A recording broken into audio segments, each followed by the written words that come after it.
This episode of Star Trek includes scenes of sexual assault. Therefore, this episode of Humanist Trek includes discussions of this topic. Listener discretion is advised. Hey everyone, this is Eugene Roddenberry. Dr. Mohammed Noor. Adam Nimoy, Leonard Nimoy's son. This is Leonard Crowfoot. This is Dr. Aaron McDonald, Star Trek Science Advisor and Lieutenant Commander McDonald on Star Trek Prodigy. And you're listening to Humanist Trek. Humanist Trek. You're listening to Humanist Trek. the Humanist Trek Podcast. And you're listening to Humanist Trek, a fabulous, fabulous show. Enjoy. And don't worry, you can do your Temporal Mechanics 101 homework later. He's like, I don't mean to be indelicate, but who's the father? And then Maury comes out with an envelope. Well, guess what? We're going to find out right now. In the case of Ian, William, you are not. Oh my God. Perhaps I could use this as an excuse to go to those far-off planets with little polka-dotted people if necessary, and be able to talk about love, war, nature, God, sex, all those things that go to make up the excitement of the human condition. This is Captain Jean-Luc Picard. Welcome aboard. Jean-Luc Picard to the Starship Enterprise. You want to review your rapid progress? That nonsense is centuries behind us. To the Starship Enterprise. Oh, yeah? That is enough, damn it! Tempo, mon capitan. To the Starship Enterprise. You can't deny that you're still a dangerous, savage child race. Of the planet Earth. You just don't get it, do you, Jean-Luc? That is the exploration that awaits you. Not mapping stars and studying nebula, but charting the unknown possibilities of existence. Peldor Joy, and welcome to Humanist Trek. It's a comedy Star Trek podcast about the humanism in Star Trek. I'm Sarah Ray. And I'm Allie Ashmead. And Allie, I'm so excited. This weekend is Adams County Pride. All right. Oh, you have your own. Oh, wait. Adams County is Denver. Okay. Adams County is northeast Denver. Okay. Gotcha. Yeah. So the Denver Woo-hoo! Pride, Becca is actually going to be out of town during Denver Pride, so I don't think we're going to that because that's a commitment. That's like It's a weekend. going to downtown Denver and like find a place to park and fucking it's insane. We love Denver Pride's parade, but then like you follow the parade down to the park and it's just fucking chaos. It's so many people. Yeah, the last time we went, like you couldn't walk anywhere, and we had kids with us and a fucking pull behind wagon, you know. And it was just way too much. So we're gonna try our county pride this year.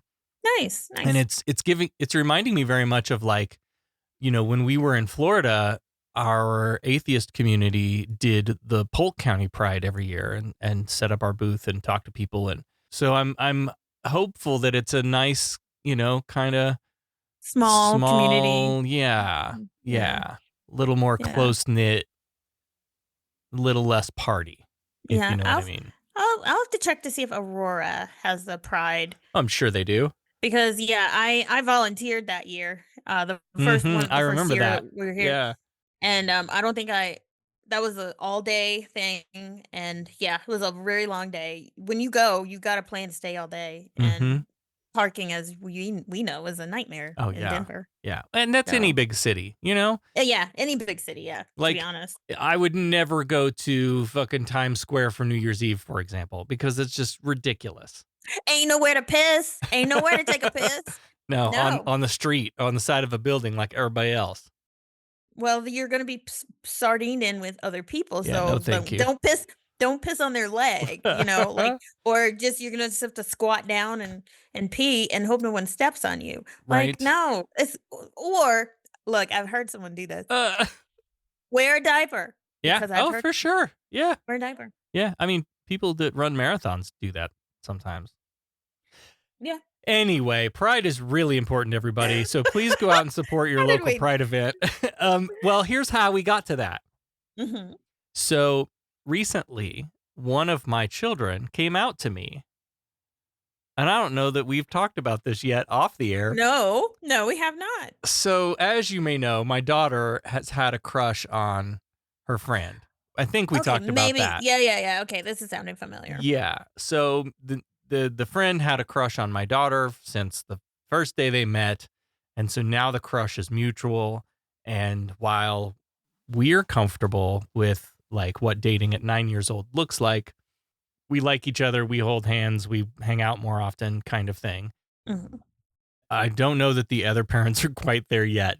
So we're navigating all of that. And it's exciting because I was going to be a little disappointed if at least one of my kids wasn't some kind of queer. And that's not true. I'd love them no matter what they were. But like, you have that feeling of like, what are my kids going to turn out to be like? Like, how are they going to, you know, who are they? Who are these little people that I have tried to raise the right way and teach them to be who they are and unapologetic and unashamed? How did she say it? Well, so she told the crush she was talking to me. She had a crush on somebody and I was like, you know, well, you're going to tell me who it is. And so then it all came out, whatever, fine. And I was like, great. Cause we love that kid and her family. And so you can have all the crushes you want on her. Had it been some other kid, we'll see. But, but we know this family. We love this family. That's great. Like absolutely wonderful. But I did say, you know, the stereotype is lesbians mate for life. Right. So, but they're also like 9 years old. So there could be some heartbreaks coming and it'll be a bad one. If this one, when this one comes, it is going to be a bad one. It's the first one. And right. And we as adults know it's not going to last forever. So. Right. Exactly. Yeah. And that's all. It sucks. Like you want to protect your kids from all those feelings, but that's just part of being a human and part of growing up and part of learning. And so, you know, you got to let them fly. You got to let the little birdies out of the nest. Speaking of which, I have some adorable robins in the nest in my tree out the side of the house. I'll have to send you a picture. They're so cute. Cool. Then she was talking to Becca about something. I don't remember what it was. Oh, we were talking about, so here's our big dream. We got to sell this house. We have to get out from under this house before Trump destroys the housing market again. We had to get a couple of things fixed. So those wheels are in motion. We're going to put the house on the market, I think, and then figure out where we're going to end up, where we're going to go. Oh. But the dream is to get a little piece of land out in the country, something rural, where we can put up some of those container homes, little tiny home kind of situation, and make it like a generational family home farm again. But like I think about my kids are never going to be able to afford their own. And unless something drastic changes and one of them becomes a rocket surgeon, ain't nobody going to be able to afford a home. Because a rocket surgeon is a real thing. Yeah. Rocket scientist, brain surgeon. I just put them together. That's all. Rocket surgeon. So we're like, well, let's, you know, at least set our kids up for success and they can have their own little container home in the same property as us. And we'll have a family commune. And we'll have a big old garden, and my son wants to raise chickens and ducks and geese. And like, we can just do all the things there. And they were having this conversation about what the dream is, the end goal dream. And Becca said something about, you know, and then you'd have your own, you know, like your own small house. And if you decide you want to end up with someone, you know, if you have a boyfriend or a girlfriend or whatever, and you guys want to live together or get married, whatever, like then you'll have a place and they could come live with us on the family farm. And the 9-year-old, very dramatic and clear, says, Mom, I'm a lesbian. Because Becca said, you know, your boyfriend or your girlfriend or whatever. She was leaving leaving it open for whoever you might be with at the time. And the daughter was very clear in the response of, no, I'm a lesbian. And so a couple of things from that, happy Pride, everyone. It made me think a lot of like the arguments you hear against, you know, trans kids, for example. Well, they don't even know what their favorite color is. How do they know? Blah, blah, blah, blah, blah. And well, okay, my 9-year-old knows that she's into girls. So like, shut up. Well, the people that are saying that have no insight into trans people. They don't know any trans people. They haven't taken the time to like get to know how this whole thing works and how people feel. People know at a young age. Like I knew, like when I was gonna like boys. I mean, it was, and there was nothing sexual about it. It was just at a young age, you just know. And because that is the default position in our society, nobody thinks anything of that. Right. It's not a moment that you think back when the train is rushing down the track at you and your life flashes before your eyes. The moment I realized I liked whatever is not something that comes into a hetero person's brain. It just is. Yeah. It just is. And when the natural feeling you have doesn't conform with society that's when it's shocking. But nobody told me, okay, Al, you're gonna like boys now. Right. Okay. Right. No one ever said that to me. Yep. So these people that are saying that stuff don't understand how fucking life works in the first place. Of course. So. Well, all I can say is these kids are growing up too damn fast. Mm-hmm. And speaking of kids growing up too damn fast. Finally, we get there. Wow. It's Star Trek The Next Generation, Season 2, Episode 1, The Child. Commander, you'll soon be getting an intruder alert. What? We've got something, sir. Intruder alert, sir. It's an old-style starship, sir. Constellation class, heading this way under impulse com. Number 1, kindly take charge of our guests until we have time to decide what we're going to do with them. Sir, number 1, keep them out of my way. This opening sequence gave really strong TOS movie. You've got the D pulling up to an old Excelsior class ship called the Repulse, which is a repulsive name for a ship. But it is. I didn't like it. I was repulsed. No, I didn't like it either. But yeah, like the music, the score, the rolling up next to, like this was the ship Sulu commanded in the movies. They obviously had a budget for season 2 because they had a little bit more. The graphics were just better. The shuttlecraft going out of the bay, just like upgraded. Yeah, this shuttle bay playset is brand new. There's a lot of new shit to talk about this episode, and so that's the first one, I guess, is the shuttle bay, and then we go to the bridge where Worf is now properly attired in gold as the chief of security, and he's got a fancy new baldric that replaces the old TOS hand-me-down. Yep. And then Riker's got a new beard. Yes. I thought I wanted a question about that shit. Right. Like, come on, Becca. Ask me a question about that. Right, I'm ready. Right. Yeah. What I love about this is this becomes known as growing the beard, and it is an accepted slang beyond the Star Trek universe as a way to say when a show really kind of gets into its groove and really takes off is growing the beard. Yeah, totally.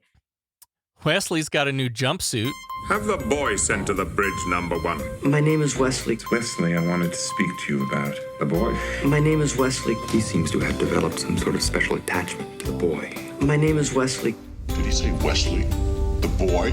My name is Wesley. What is the boy doing here? My name is Wesley. The boy. Where is he, please? My name is Wesley. The boy? He's outside. My name is Wesley. Wesley Crusher, report to the bridge. On the double. Yeah, he's got a communicator badge, too. Yep. So no longer does he have the red, gold, and blue stripes. That 80s sweater? Yeah, that's gone. He's got a comm badge. He's sitting where? At Geordi's station. In Geordi's station. Yeah. So there's a lot of shit happening in this episode. Yeah, where the hell's Geordi? He's been promoted to chief engineer, and he's in gold now, too. And I guess this is the moment where there are no longer a collection of chief engineers, but a chief engineer. And it's Geordi, and I love it. Yeah. He's showing Picard some containment module thing that he's designed in the ready room when Riker walks in. Apparently, this module is one of 513, and they each hold some specimen, apparently something dangerous, because Geordi pulls up a holo image showing how all the modules connect inside this larger containment unit, which protects them from whatever the specimens are inside, which are dangerous, while keeping the specimens alive.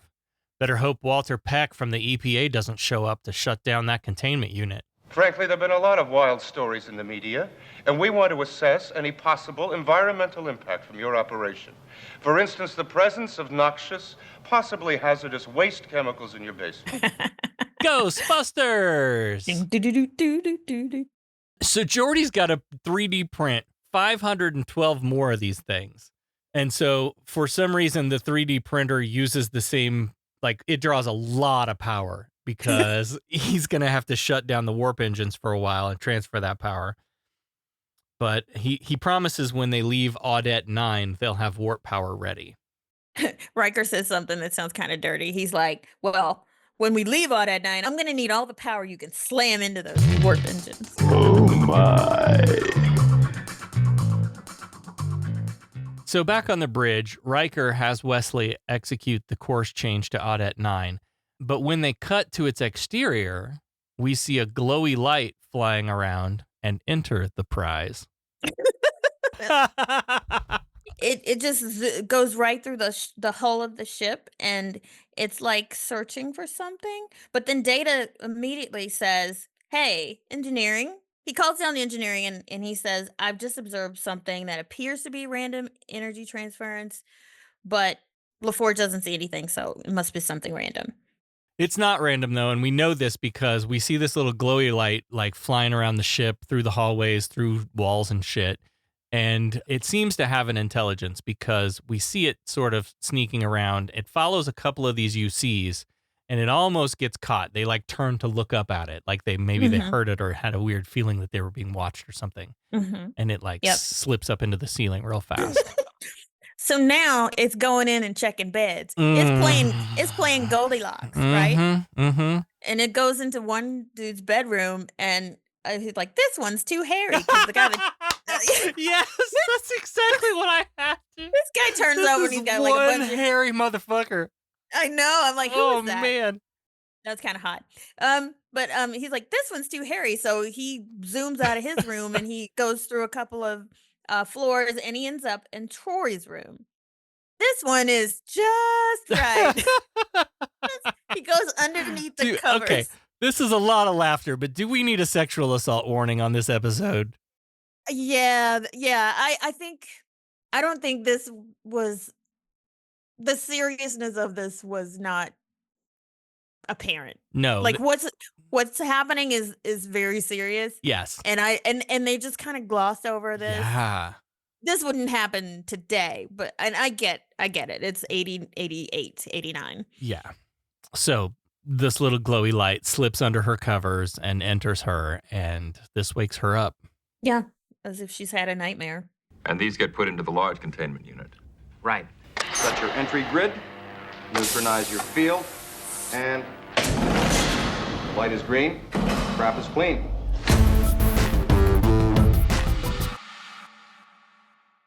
After the theme, Geordi stops by a cargo bay to check on the containment unit, and we learn that Geordi's containment units are to transport specimens of a deadly plasma plague from the Rachella system to the science station Tango Sierra to research an antidote.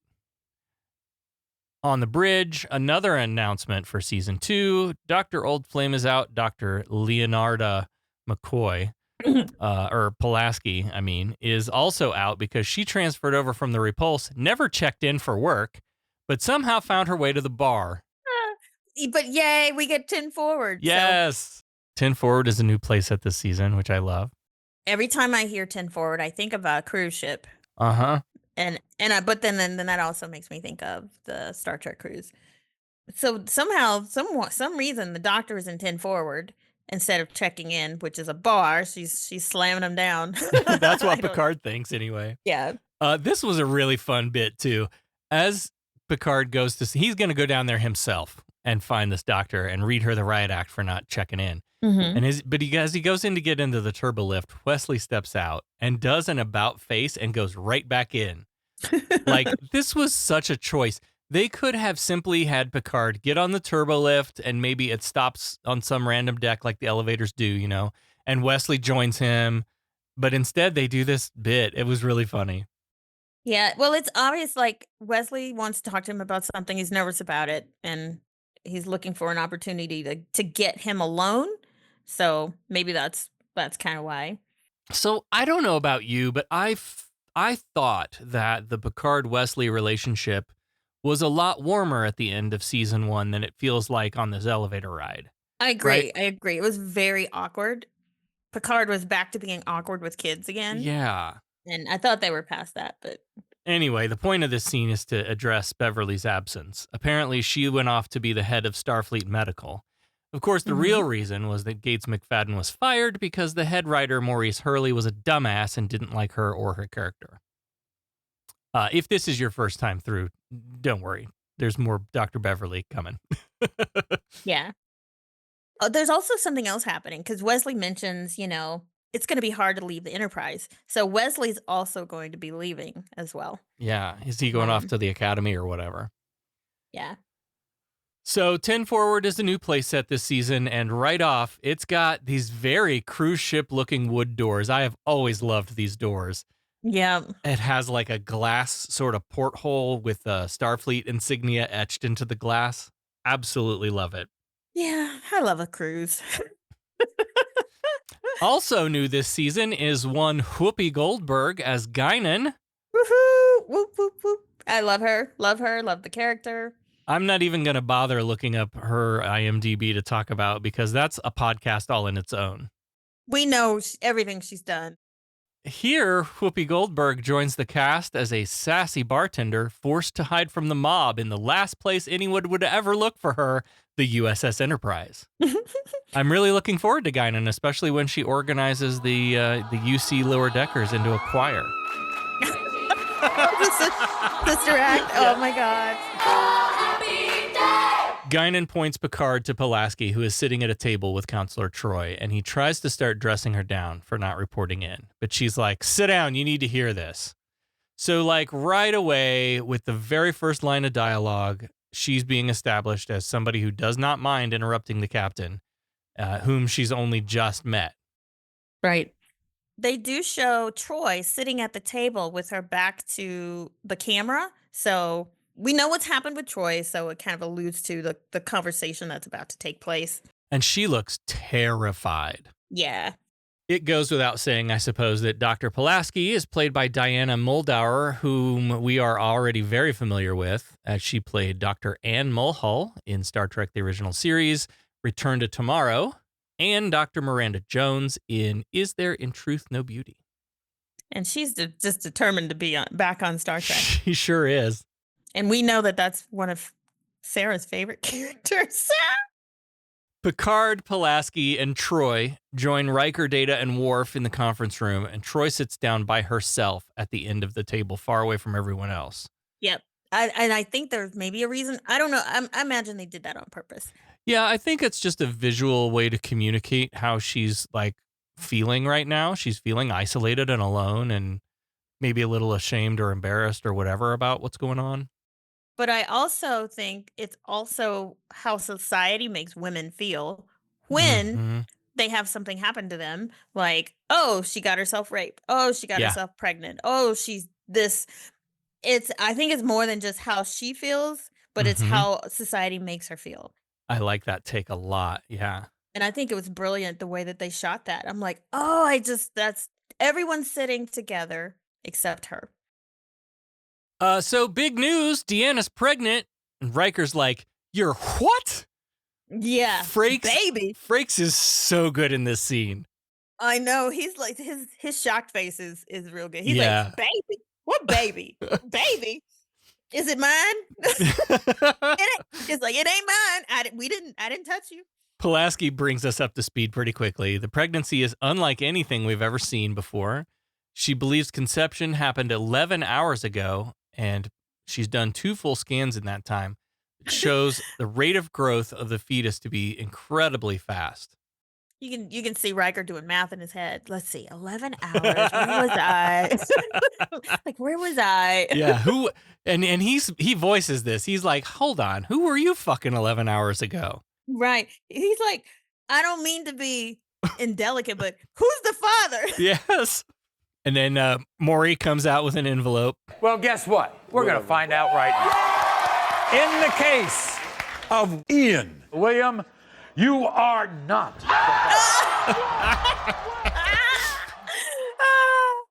Oh, my God. So this fetus is growing incredibly fast, putting her on track to have a baby in about 36 hours, where the normal betazoid gestation is 10 months. Mm-hmm.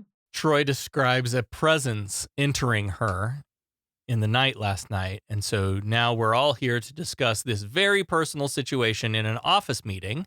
Right. And it's clear that Troi is super uncomfortable. Right. Riker's like, so let me get this straight. You were impregnated by an alien? What's it going to be? Is it going to be human or is it going to be an alien? And Pulaski says, well, it's human. It's going to be at least human and half betazoid. She says it's a half human, half betazoid male fetus, but genetically identical to Deanna. While I think we're headed toward a future where the whole baby gender obsession thing becomes much less important, let's put 30 seconds on the clock. Dumb future gender reveal ideas. Oh, they fire a colored photon torpedo into something, you know? Geordi loads colored powder into the exhaust manifold and Wesley punches it into full impulse and there's a trail of color behind the Enterprise. That's a good one. The replicator starts cranking out pink or blue food. Guinan has a special drink that changes color, like when you tap the rim of the glass and then the liquid changes color. Wouldn't that be cool? That's a good one. Or if the mom dips her finger in it. Oh, yeah. Like the color changing nail polish to see if your drink's been fucked with. Yeah. Yeah. Like the GHB detector. It's definitely got to be like shooting shit. You were right with that was right where my brain went. Because it made me think of, do you remember there was a wildfire started a few years back by some dumbasses having a gender reveal party? And they were like shooting guns at this, what is that stuff that explodes when you hit it with a, anyway. Powder? Anyway. And that's the powder was supposed to be the color, but then it caught. And that's the last time we saw them. Yeah. Right. This conversation I thought was really forward for late 1988. Yeah. In that they discuss aborting a pregnancy as if it's just like routine medical procedure that it should be. They're having this discussion and you could hear them in the background, but the camera focuses on Deanna and she's hearing the baby's heartbeat as they're talking about this stuff, like she's not even in the fucking room. Yeah, the way it was not very forward, which I think you're hitting on here, is it's Riker, Worf, and Data, all men, discussing this health decision that should be up to Troi. And so she kind of hears the heartbeat and zones out while the men are talking. The audio gets a little muddy, but you can still hear them talking. And then when the audio clears again, she's like, nah, I'm having this baby. Yeah. And Picard's like, well, that settles it then. And I appreciate that. Like, I get that they're having this discussion as if she's not in the room, but then once she says it, then that's it. That's the end of it. And they're not forcing her to do, it's her body, her baby, her choice. Yes. Counselor Deanna Troi is pregnant. What?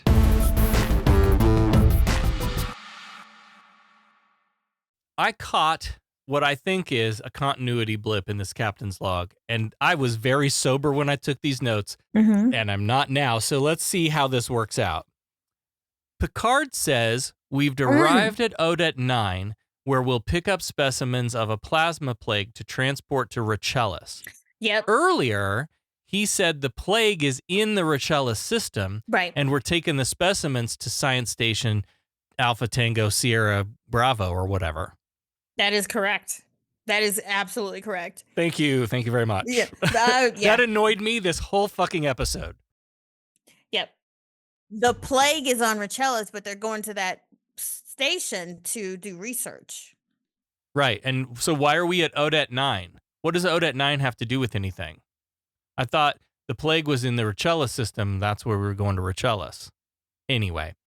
I don't know. So what did we fucking meet the Repulse for? Was it just to pick up the doctor? Or yes. Was it some... Oh, okay. Yeah. I thought, well, I said that they were picking up a plague specimen, but maybe she is the plague specimen in a way. But because I know you hate her. Oh, God. So yeah, I got that all backwards. Deanna had entered the bridge and sat in her chair, but she is heavily pregnant at this point, and it's only been a day. Yeah. So not even a day. Picard picks up the phone and calls up Audit 9, and a guy in a very TOS-inspired biohazard PPE jumpsuit answers the phone. This looked like something right off the rack from TOS. I swore that this guy played on TOS, too, because, you know what I mean? He's got that face. He's got that, like, real familiar... Yeah. But I was wrong. Yeah. This is Lieutenant Commander Hester Delt, which is a very TOS name, too. Mm-hmm. He is the medical trustee with the Federation Medical Collection Station. And he's played by Seymour Castle, who had a nice long career, mostly in a bunch of shit I've never heard of, though. Yeah. Delt seems ready to get going, but first he wants to make sure this containment unit is going to work. And Picard is in agreement here. He wants a manifest of everything that this dude plans to bring aboard the D. So this attention to detail is and safety is mutual. 14 hours go by, and Picard is bitching in his log that Delt is still inspecting the containment unit while there are people suffering with this plague. And this is another episode where we never see the suffering people waiting for this cure, and I really think that lowers the stakes for me. They do this all the time. There's this existential threat happening somewhere, but you never see it. Yeah. Yeah. It's a side quest. It's totally a side quest. There's another continuity bit in this scene. Uh-oh. Data is going to meet up with Pulaski to review the manifest. And on his way to meet up with Pulaski, who works in sickbay, Data finds Troi waddling down the hallway, very pregnant now, and she's like, "Can you help me get to sickbay?" Data is heading to sickbay. He turns right down the hallway where he finds Troi, and then to take her to sickbay, they turn around and go the opposite direction down the hall. So where's sickbay? I don't. You were really focused. I did not pick that up, but you're right. You're right. Well, apparently sickbay is to the left. So that interrupts Data. Data's going to get her to sickbay because she's about to go into labor. And then he also has to call down to Worf to tell him to come up with a security team. And Pulaski's like, "This is a baby." but Captain's orders is that they don't know what's coming. They're going to just take precautions. Also in this scene, Pulaski's hetero-monogamy and anti-android bigotry rears its ugly head because first she's like, "Well, every other delivery I've ever done, there's always been a father," as if all pregnancies are planned by a man and a woman, wanted by both, and there's no traffic on the way to the hospital. Yeah, just call her Mick Pulaski. Mm-hmm. Yeah. And then Data's like, "Oh, put me in, Doc. I can be the husband." And she's like, "Oh, no, not you. She needs the warm, loving touch of a husband, not the cold hand of technology."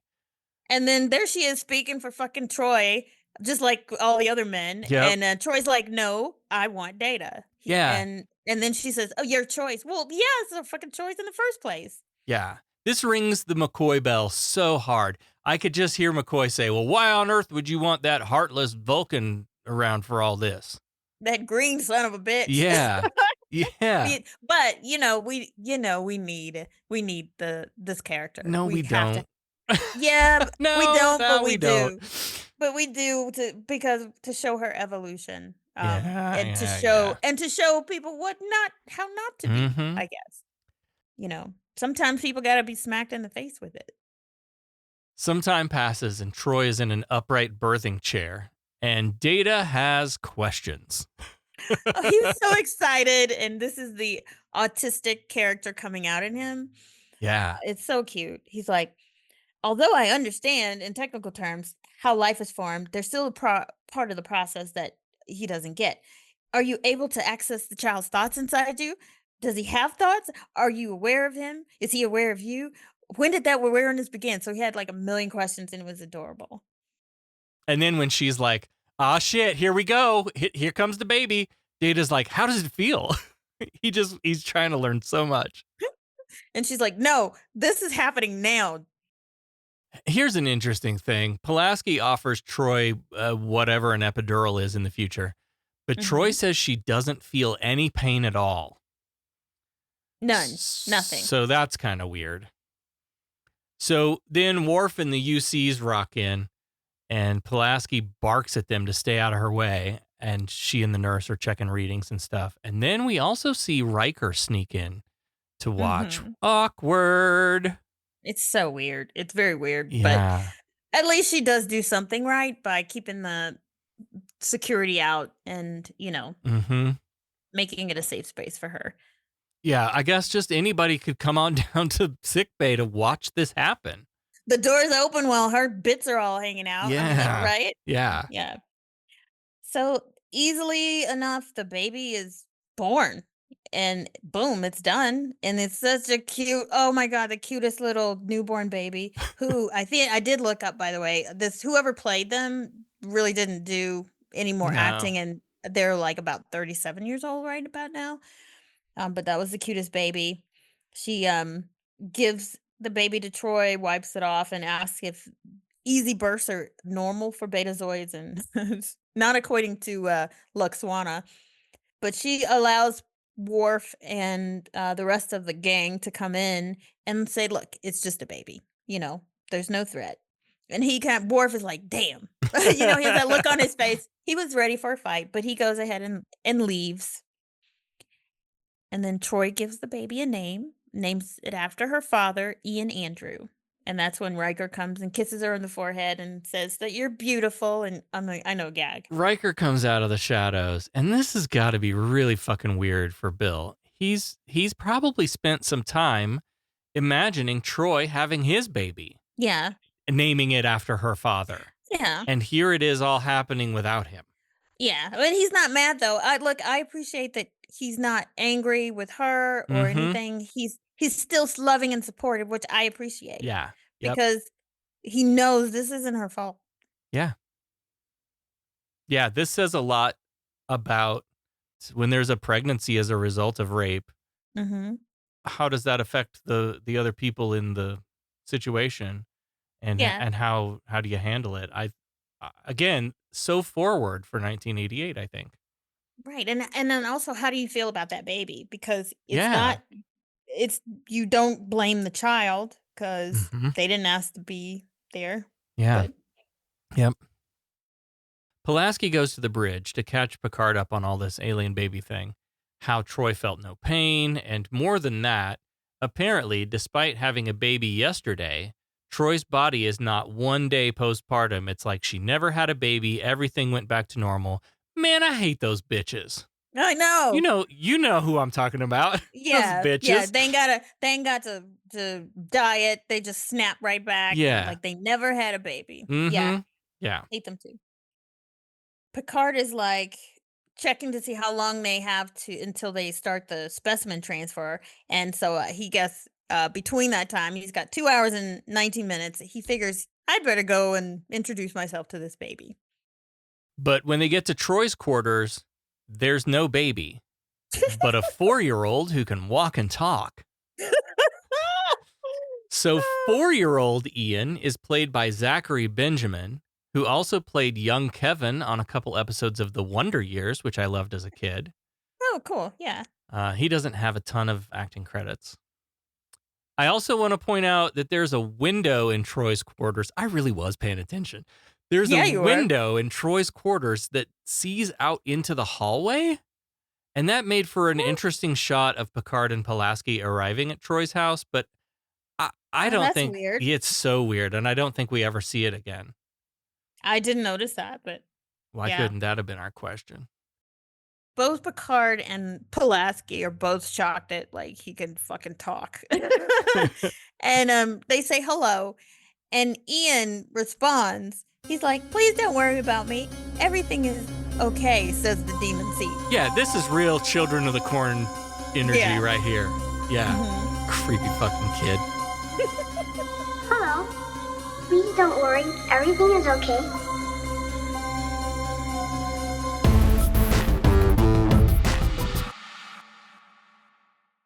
During the commercial, Ian celebrated 4 more birthdays, now appearing to be about 8 years old.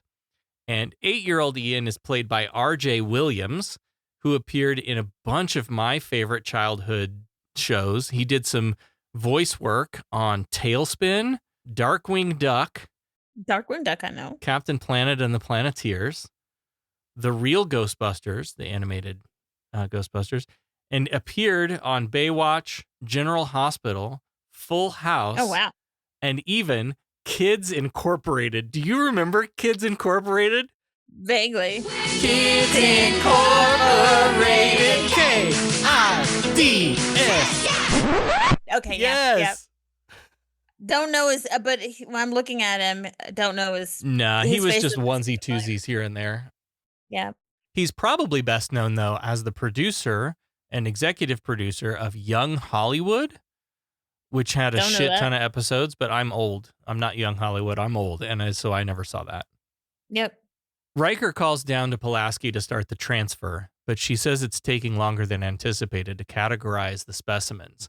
You mean to tell me Data couldn't just sort these puzzle pieces in a matter of minutes? Well, Data might be able to, but Data apparently can't.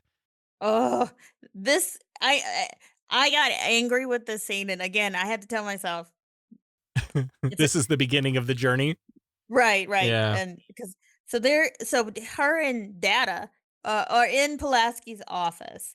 She's at the desk, and he's standing up at the console, and she's doing something, and she calls him Data, and she says, "Look at this," and he's like, "How dare you address me by the wrong pronoun?" You know what I mean? Like, yes. yeah, Yes. yeah. Yeah, this is totally my people situation right here. Mm-hmm. And so many things about this infuriated me that I don't know that I ever noticed before. But so she fucks his name up. He corrects her. And instead of correcting herself, she gets up from the chair with a tricorder and starts scanning him, talking about, you mean to tell me you've got, some subroutine in there that makes you have hurt feelings or whatever?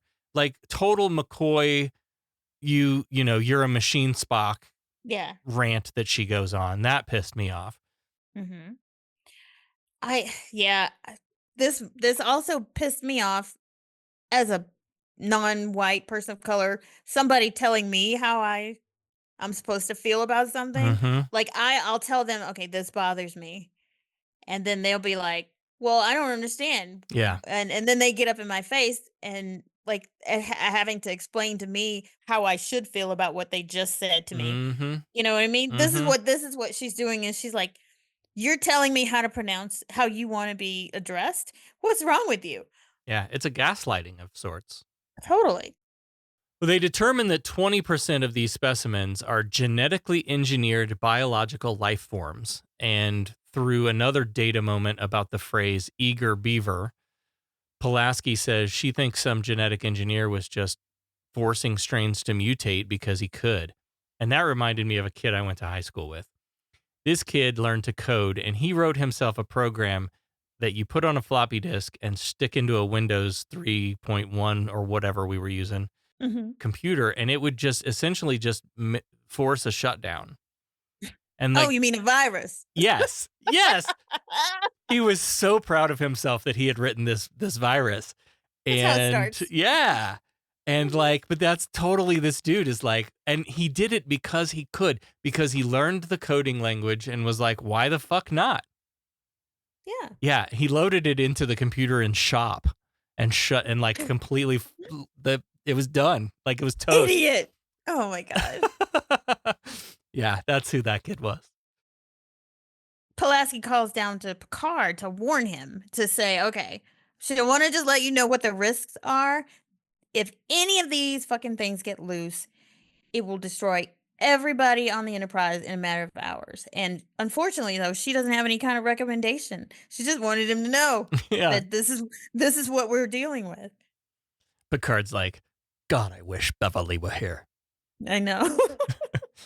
Picard sends Data to the transporter room, and as he leaves, Pulaski says his name wrong again. And this time she corrects herself, but in a way where she's laughing about it and says, well, whatever. Yeah. Not a genuine correcting of herself. Yeah, and I know I hate her. Right now I hate her guts. Yep. I do. We see another new play set this is a daycare of sorts where there are some children playing with some puppies. I want to play with some fucking puppies. I got questions about these puppies, Allie. Do they just replicate some puppies? Where the fuck do these puppies come from? I don't know. Dogs in space. I also spotted a toy here that we've seen before. It's got a round base and it projects these hollow shapes above it. And there's like a joystick on the edge that the kid was playing with. I can't remember where we saw that, but we have seen that before. Oh, not that one episode in season 1 where those kids were kidnapped. I have no idea. Oh, it might have been. Wow, good call. I'm impressed. I couldn't have pulled that one out of my ass. Straight out of Sarah's ass. You need a t-shirt. Troy's come to pick up her kid after school. He's playing with the puppies. Ian Alexander is in the pen playing with the puppies. And the teacher, Ms. Gladstone, is saying, how he wants to touch and feel everything. But sadly, he's got to go, and Troi kind of pulls him away. And the teacher says, as Ian Alexander gets out of the pen, the dog pen, she's like, oh my gosh, I think he's grown since he got here. Data and O'Brien, great to see him again. Yay! Love me some O'Brien. I do. He's a real person. They're in the transporter room while Riker, Geordi, and Delt are in the cargo bay with the containment unit. And I want to quibble again because we've seen a cargo bay with a transporter control in it in that very worst episode of Star Trek The Next Generation. Yeah. Mm-hmm. So why are we tying these two rooms together for this transport? Why don't we just go down to that same cargo bay where the transporter control is and do it right there? They don't need to tie two rooms together for this. Anyway, we see on the display, we see the hexagonal containment pods turn yellow each time a specimen is loaded in, and they're doing this in batches. Pulaski and Picard drop by the Troi household to check in on things, and it becomes clear here that we're dealing with an alien entity who is learning about humanoids by becoming one. Because he sticks his finger into a hot bowl of soup just to be burned to see what it felt like. Yeah. And then when he starts crying, his body starts crying, he notices his face is wet and doesn't understand what those tears are. So Picard asks directly, Ian, why are you here? But he's not quite ready to explain that yet. Troi thinks he's not cognitively developed enough to articulate the answer to that question, but I think he's just wanting to learn more from humanity before he talks about who he really is and why he's here. Yep. So the cargo is loaded and secure, so it's off to Richellis. And before breaking orbit, we see Wesley staring out a window in 10 forward. Guinan notices him and excuses herself to go talk to him, and there are several really great things about this scene. Yeah. First, we see the D leave orbit out the 10 forward windows. And I thought for sure that was going to be a question. What perspective do we see it for the first time or whatever? No. Out the 10 forward windows. And then there's such a great detail that they could easily have left out that I don't know if you noticed or not. I've been noticing everything this episode. When the camera cuts back to Wesley and Guinan as they're departing this planet, there is a light shift that scans across them, presumably as the Enterprise is like turning and passing their star.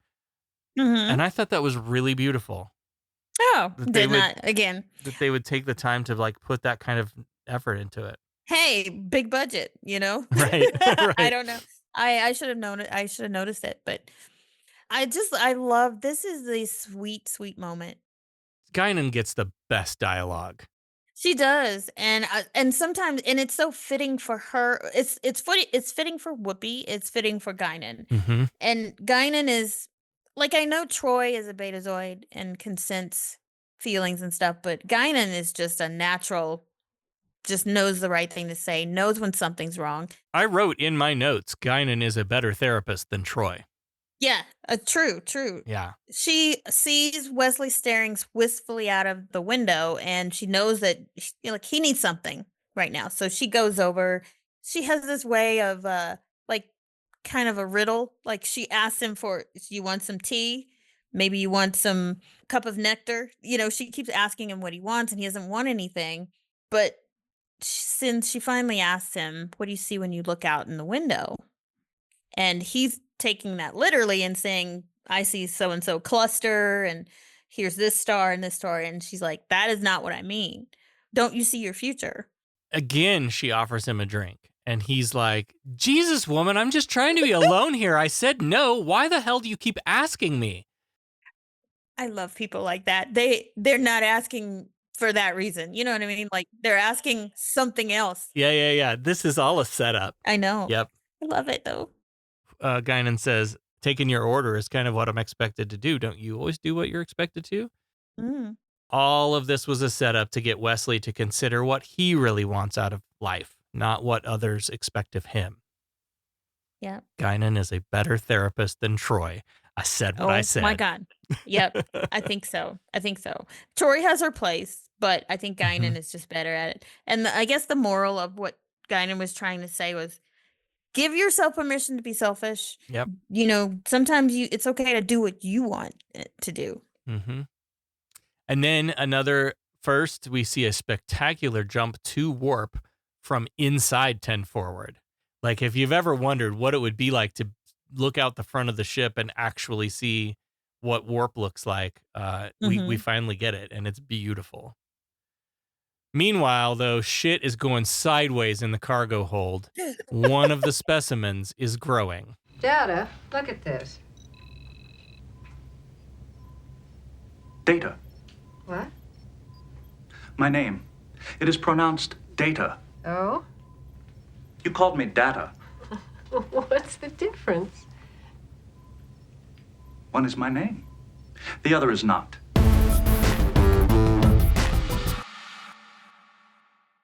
Geordi can't isolate the problem, so Riker and Data head down, while Picard calls Pulaski to respond as well.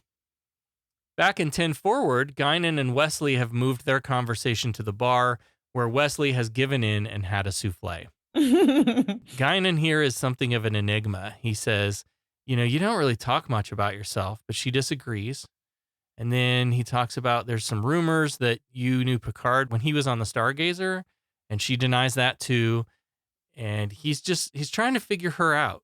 Question though, did she not, she knew him before. You're thinking of Star Trek Generations, I think. Okay. I'm thinking of the movie. Yes, where they go back and kind of retcon some of that. Okay. And they do that in Future Trek as well, in New Trek. Okay. So me thinking that they knew each other for a long time and they're old friends is because of like some time travel. I think it was because of the movie, not because of that's how they created the character to relate to Picard. Okay. All right.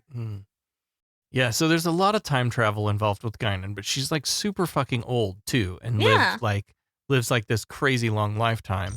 Searching. Guinan and Jean-Luc Picard shared a long-term relationship, which according to her went beyond friendship and beyond family. What? Okay. That's coming. Stand by. Later episode. Picard also made a similar confession, stating that their relationship was something that went far beyond friendship. She once said to Geordi that she was attracted to bald men because a bald man once took care of her in a time of need.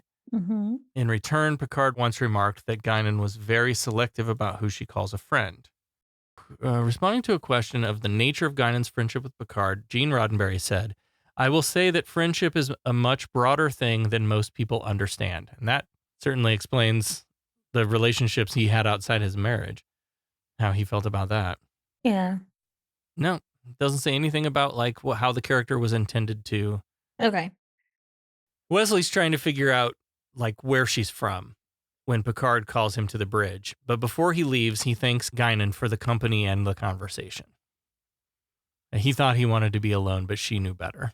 Mm-hmm. She knew. In the cargo bay, they're trying to figure out what went wrong, but everything seems to be working as it should, and yet the specimen is growing. The computer confirms that, ruling out a sensor malfunction. And I noticed here that the computer's voice was a male. Did you notice that? I did not notice that. Yeah, you're noticing all this other stuff. And the one thing I noticed was when they ask the computer to confirm, is it actually growing? The computer, a male voice says confirmed. So, it's weird that they just have a different voice sometimes. Yeah, that's weird. Pulaski wants it destroyed, but Delt says he can't. And Riker's like, well, let's just blow it out an airlock. And Delt's like, no, we can't do that either, because then it'll just float around until it bumps into a planet or another ship, and then they'll be fucked. So we can't do that either. But it's growing so fast that it'll break out of the module in 30 minutes and the entire containment area in 2 hours. So Riker calls up Picard and suggests taking steps to prepare for a saucer separation, which we don't see. What's the difference though? So if it breaks out of the container and okay, so let's say they do a saucer, and I know this is semantics, so but they go off and separate, saucer separation, and it breaks out of the container. It's still just as dangerous. Like right. It's the same as jettisoning it. Yeah. Right. Now you've just lost half your ship. Yep. But that's their plan, is they're going to separate just if they can't get it under control. Pulaski chimes in about this mutated strain and who it was developed by during a plasma outbreak 70 years ago. And it was number 9 in a series of 58 tests. And this one is being bombarded by something called Eichner radiation. And she's thinking that this Eichner radiation is what's stimulating the growth. But as they start through the list of things that produce Eichner radiation, none of them are aboard the D. Guess what is aboard the D? In Troi's quarters, Ian presumably has the Betazoid ability because as Troi tucks him in, he says he senses that a bunch of people on the ship are scared, and he knows it's all his fault. He says he has to leave now or it will be very bad for everyone. Yeah. Again, children of the fucking corn. And then she realizes she's feeling it. She's like, oh no, you're going to die. No, you can't. And she calls Pulaski and says, she needs a doctor now. People say you're very old. Oh? And that you knew Captain Picard when he was on the Stargazer? No, I never knew the captain till I came on board. Well, everyone's very curious about you.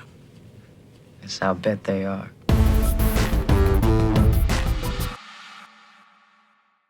Pulaski, Riker, and Data arrive in Troi's quarters where Data determines that Ian is the source of the radiation.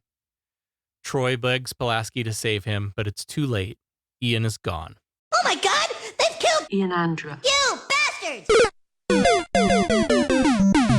And Troi kneels next to his bed, sobbing, and as Ian transforms back into the ball of light that raped Troi and floats into her hands, and she smiles, and the light floats away through the bulkhead into space. Ian was right, it was him. And Geordi calls up to report that the situation is suddenly under control now that the little ball of light alien is gone. Apparently, the little ball of light did speak to Troi and kind of finally fess up to what it was. She says that he was a life force entity. They passed each other in space, and he was curious, so he decided to rape me and impregnate me. No, he decided the best way to learn is to go through the process of birth and to live as they are, and he really didn't mean any harm.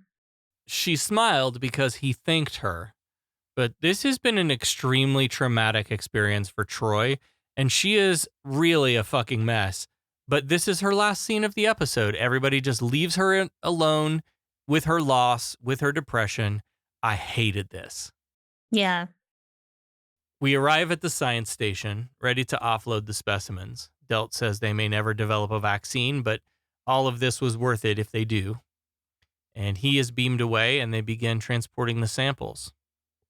Wesley rings the doorbell of Picard's ready room to tell him he wants to stay on the D. This is the place he feels like he belongs, and belonging is really important.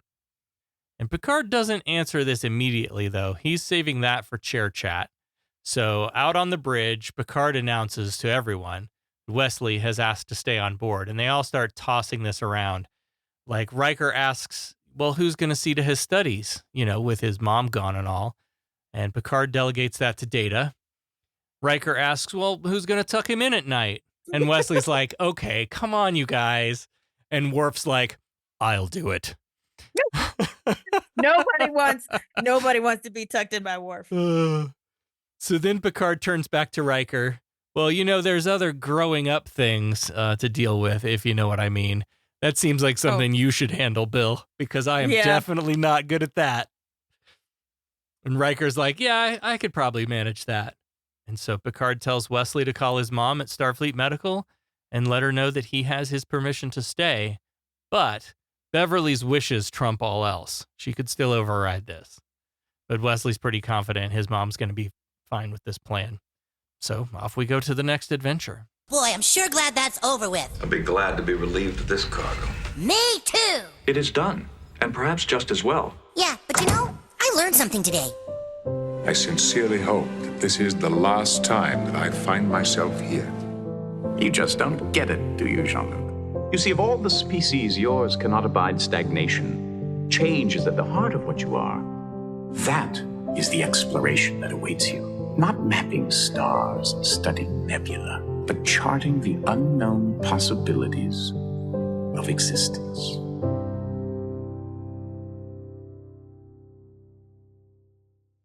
Definitely, I know we talked about, body autonomy and like letting females decide what happens with their own bodies. Yeah.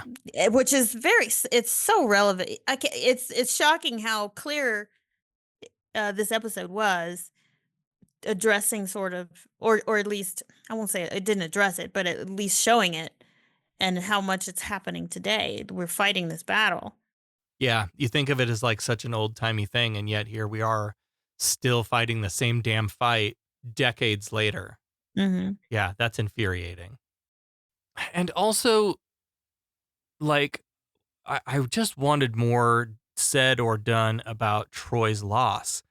That was a huge human experience that just gets brushed away because there's 6 minutes left on the episode clock.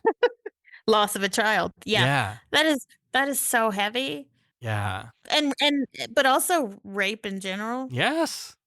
Glossed over like if you're in space, it's just no big deal because, it's going to happen, Yeah, nobody said, Troi, you were violated. That's what fucking Tasha would have said. Troi, you were violated. This is not okay. Tasha is such a feminist. I miss her. Me too, but she would have been the first one to be like, mad. I'm mad about it. Yeah. But nobody else was. Yeah.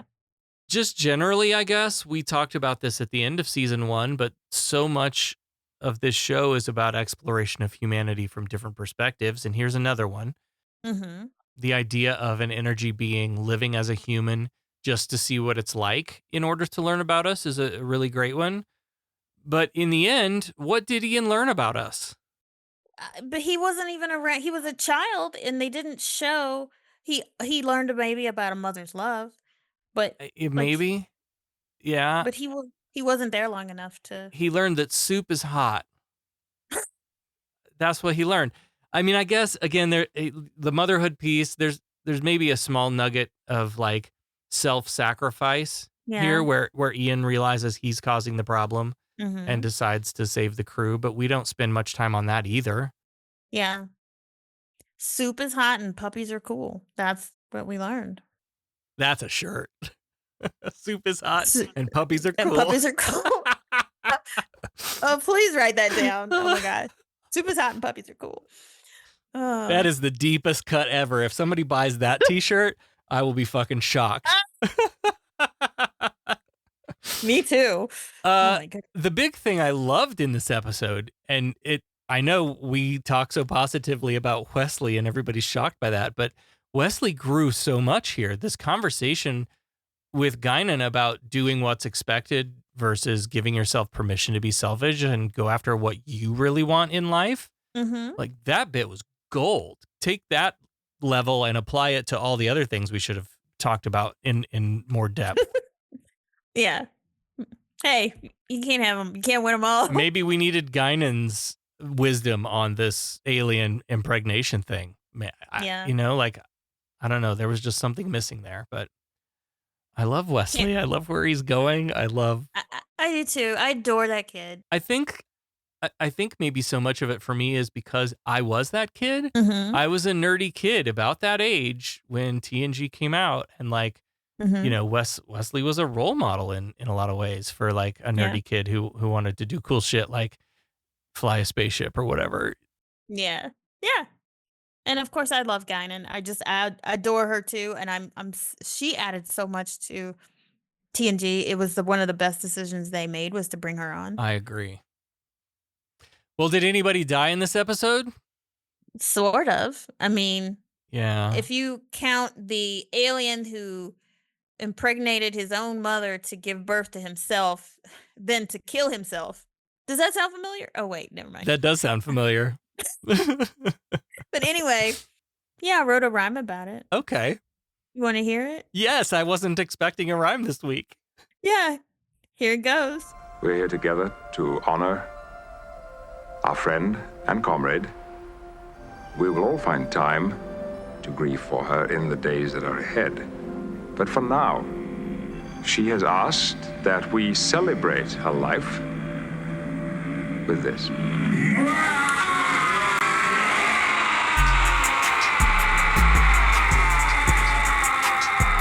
Yo, let me hit you with the science, with the truth, no denial. Troi, boom, pregnant, no time for trial. Then a kid pops out with a cosmic style. On the D, he came to kick it for a little while. Ian Alexander, shining bright like a beacon, absorbing all the knowledge, but what's he truly seeking? Connecting with his mother on a psychic connection. But this was no regular immaculate conception. The energy being from another dimension came to kick it with the crew to grab all their attention. He just shimmered, then he faded like a digital ghost. 1 minute he's among them, the next he's comatose. Not dead in the flesh, but returned to the source. And Troi is gonna miss him. That's his mama, of course. Word to your mother. We can handle all the pleasantries later. Now, let's get down to business. I am willing to pay handsomely for you. I think you've had a little too much to drink. Now, what do you know about my money? Your money? The money he stole! You stole his money? Those vouchers I gave you were every bit as good as Latinum. You can spend Latinum almost anywhere. Those vouchers are only good at your bar. We want to thank everyone that supports the show. We especially want to thank our founding admirals over at patreon.com/humanisttrek. Thank you to Russell, Ali, Peter, Sarah, Bruce, and Bear and Cured Podcast. Thank you all so much for supporting the show. Thank you, guys. Well, hello there, interstellar wanderers. Guinan here, your favorite purveyor of wisdom and cosmic cocktails. Now, I've got something to tell you about a little podcast called Humanist Trek. I know. I usually deal with real-life space-time drama at 10 Forward, but this one's worth a listen. You see, they're on a mission. Laughter, exploration, and all that jazz. First off, leave a review, share the love like it's a secret ingredient in a warp core breach. Spread it around, and let the galaxy know what's what. For those feeling a bit more philanthropic and just wanting to splurge some Federation credits, become a patron. It's like having a backstage pass to the holodeck, but better. Early access to episodes, exclusive merch that's cooler than a Ferengi's profit margin, and bonus content like personal logs. Imagine Spock, but funnier. Oh, and did I mention reactions to those very short treks? It's like watching Klingons try to line dance. Pure entertainment. So it's time to join the fleet. Do yourself a favor. Head over to patreon.com/humanisttrek. It's the cosmic investment in laughter and the kind of support that makes the universe a brighter place. Trust me, it means a lot to them. And hey, it might just brighten up your journey through the stars too. Cheers. Captain, Starfleet Academy is requesting an update on our estimated arrival. Finalists, please take your seats. I must admit you have a very fast mind. Once I realized it was a trick question, there was only one answer. Although only one student will be chosen for the Academy, any of you could easily qualify. Candidates, good luck. You got called to the superintendent's office. It's a story I'd like to hear. Becca's back now with the answer to this week's Starfleet Academy Cadet Challenge question for the child. Remind everyone the question. What was Marina Sirtis' fake pregnancy belly filled with? I have a better guess now. Ali said water. I said silicone. It's birdseed, isn't it? So I did know the answer. I just didn't want to. I didn't want to let on that I had looked it up. Birdseed. that I had read it. So let's take a run at that. Allie and I got it wrong. What's the correct answer? She is so pissed off right now. I'm going to quit. I'm going to give my 2 weeks notice. Maybe you can find one of your little patron buddies to do this shit. The abuse. What's the correct answer? The correct answer is birdseed, you dumb cunt, and you knew it because you looked it up. I had an opportunity to show the captain my superior capabilities, and I failed. I can never recover from that. Well, in universe, we'll say I looked it up after we recorded the question while we were researching the episode. How about that? I'm going to have to start researching. I didn't want to take the easy point. Places where you're not. I'm going to call Patrick Stewart. That's what I'm going to do. Okay. That would be amazing. No, I'm not going to hook him up with you guys. Oh, you bitch. I'm just going to get trivia knowledge that isn't on the on the winternet. Wow. How else would we know it then? Like exactly. That's the point. That's the point. She doesn't want us to. She doesn't want us to succeed, Allie. That's the whole point. I see that. Okay, fine. Next week, let's see if I've read up on this one. We'll be discussing Star Trek: The Next Generation, Season 2, Episode 2, where silence has lease. The crew is held hostage in a mysterious void by a being who wishes to observe the many ways in which humans die. And now, again, peek behind the pod. We have watched this and we have taken our notes and we're recording this episode today, but we haven't discussed through the episode yet. But reading that and then watching the episode did not connect to me at all. I did not realize this was the Nagilum episode. I had no idea going in what this episode even was. Right. If all I needed to see was a shot of that weird face, and Yeah. then I would have been like, "Oh, that episode." Yeah, but nothing in the title, nothing in the description led me to that episode at all. I don't know. Anyway, that probably has nothing to help us with the question, which is... This is one of 2 occasions, and only 2 occasions, where Riker does what? Oh, fuck. I didn't research this one. Damn. Good. And if nothing else, this proves the point that we need to do questions way in advance. Which of is your what we're recording doing, schedule. so chill the fuck out. Okay, Riker does only 2 times that Riker does what? He doesn't cuss. He yells at Worf a couple of times. At ease, Lieutenant. Yeah. Oh, maybe that was what it was then, because he had to like talk Worf pull Worf from the ledge. A couple of times. Yeah. That's surely not it. They do this. He does the self-destruct. Self-destruct then maybe. We can discuss Sarah because we don't really know. We don't know the answers. No, we for really don't know the answers. I distinctly remember him putting his foot up on the thing next to Data. At Data Station when he was working on something. Riker did that thing where he like puts his foot up on the... He did it in this episode? On the console. It might have been the child. I don't remember now. Shit. This episode, he was not relaxed enough to be sitting and putting his feet up. Maybe it is turning off the self-destruct. I know they've done self-destruct a few times. Maybe, and it's Riker though? Oh, what about this is the first of 2 times that he does a workout with Worf in the holodeck. Yeah, that could be it. I think that could be it. Yeah. Yeah, that actually could be it. That's more because they've done the self-destruct a few times. So. Oh, this is the second of 2 with the self-destruct sequence thing, I think. So, I don't know. Maybe it's going into the holodeck with Worf to play Tomb Raider or something.